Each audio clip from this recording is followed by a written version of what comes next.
If astrology was just about predictions, caregiver would not need it. Most caregiver I work with do not ask me when is this gonna end or what's coming up next. What they want to know is why is it so heavy right now, or feeling exhausted and I don't understand why. And this is where Vedic astrology can be incredibly helpful for caregivers. Not as fortune teller, but as navigation tool. Caregivers don't need prophecy, they need orientation.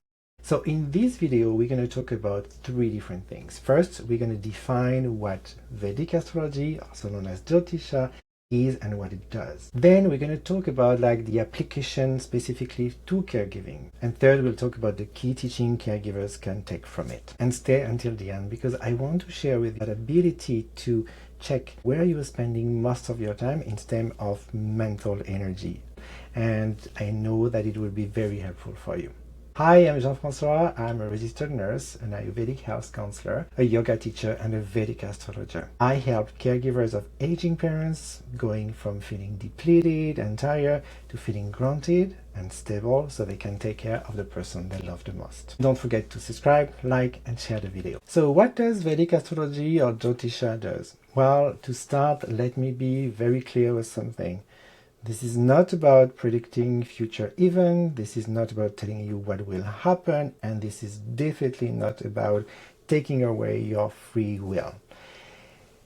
Jyotisha is like a fancy GPS. You know, when you take your car and you're going somewhere, the GPS is not going to tell you, you will arrive at 4:17 at grandmother's house and you will have tea and biscuits.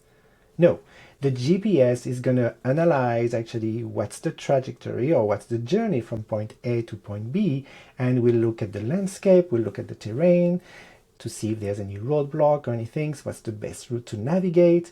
Maybe your GPS will look at also the weather forecast, and if there's some rain and some snow or anything, it will adapt. And the third thing, it will give you some speed limit. The GPS now tell you when you are going too fast or when you are going too slow. So here's the thing, birth chart is exactly the same thing. When somebody comes to me and we are looking at the birth chart, I'm going to first look at what's the terrain, what's the landscape, and I'm going to look at different portions of that birth chart. So it could be about duty, it could be about family, it could be about service, identity, letting go of some stuff. And it's really easy to see where the person is actually right now navigating. Then we're going to look at the weather, and we're going to look at where is the rain right now in the birth chart, where the sun is shining, and where it's going to be maybe easy to navigate how these things are combining together. So that will be easy for me to give you some orientations of where to go and what to do. And then obviously speed limit, because if the weather is a little bit foggy, it's a little bit congested, then we might advise you to slow down and to take another road, or maybe to go through another lens where maybe the trajectory it's a little bit easier. All right, so let's apply that to caregiving. Sometimes caregivers come to me and they will say, I've been doing this for quite a few years now, and I don't know why, does it suddenly feel like way much heavier? From an astrological perspective, it doesn't mean that you are weaker. It doesn't mean you are failing. It's not because life is punishing you. It's because life is asking you to maybe learn some things differently. So we see these phases. Sometimes it might be an invitation to put some boundaries. Sometimes it might be an invitation to work on some emotional labor, or maybe an invitation to redefine what being loving means really. Another thing that caregivers come and says is, I know what I should do for myself and I cannot really do it. And these things look at like you are unmotivated, lazy, or undisciplined, or doing self-care, or you're doing self-care wrong, for example. But astrology offers a different perspective. Some period in your chart will drain mental and emotional bandwidth. Decision fatigue increase, even the small task feels big. By the way, if you want, there's a video about decision fatigue. It's right here on top of the screen. Just click it and you'll see the video. So the problem is not motivation. The problem is capacity. There's too much stuff, going on. And when you understand that, then you are stop shaming yourself. You are not forcing old routine that no longer fit. or you start adapting your care and that feel better for you and that feel better for the person that you love as well. Another very common experience that people come and questions is identity questioning. So caregiver often quietly grieve who they used to be, and grieve their freedom or grieve the sense of self outside of the role. So astrology actually tells us that some phases dismantle your identity. It's like you have to shade your old self to show up in your new identity. And it's not a punishment, it's just that, it's an invitation to mature. As everything in life, we are invited to change.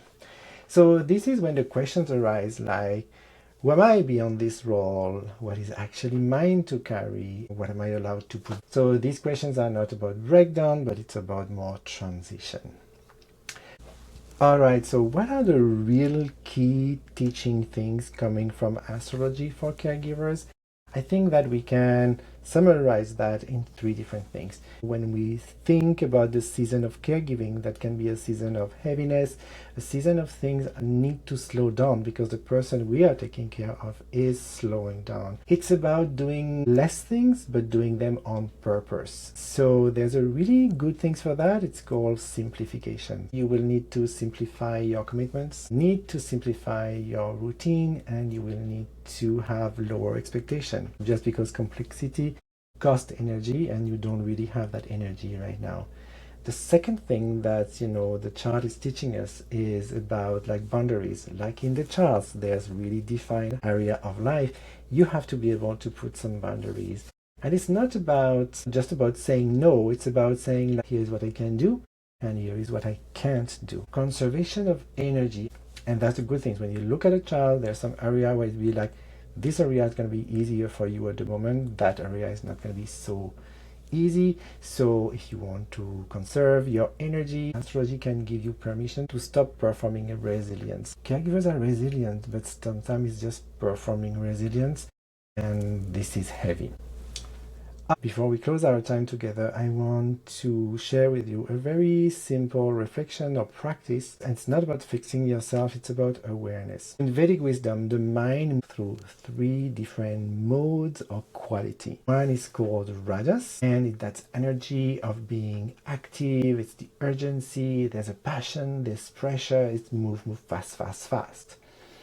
There's also the energy of Sattva, of being clear and present and balance. And on the other side, we have the energy of Tamas. And the energy of Tamas might be a little bit heavy.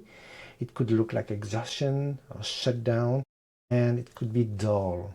So during the day, our mind moves through these three different energy.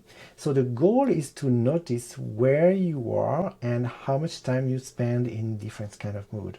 So the invitation is to look, okay, rajas, urgency, going from one task to another, moving all the time. Ask yourself, how much time do I spend in that doing mode? And is my mind still kind of like resting even when I'm trying to rest? Because that would be the Rajasic energy. And I'm not telling you that Rajas is bad. It's actually good because you need Rajas to do things. But too much Rajas can also imply that you're going to go towards burnout. Now, that energy of Sattva, right in the middle, clarity, clearness, that focus. And Sattva for caregivers might show up in a nice conversation with someone and you realize, oh, that was a nice conversation. Or it might be simply a moment where you feel grounded, clear, and strong. So ask yourself, at the end of the day or during the day, if there's a moment where I feel that energy, or even like for a few minutes, can I get at ease and clear? And it's not just about like being at ease for being at ease, but it's mean that your nervous system is supported in this moment. And then finally, the energy of Tamas, and you can see that I can see that as a pendulum. The energy of Tamas on the other side might show up at crashing at the end of the day and not even being able to sleep basically because you are too tired, or it might be some moment when you are scrolling on your phone and endlessly looking at some stuff on social media.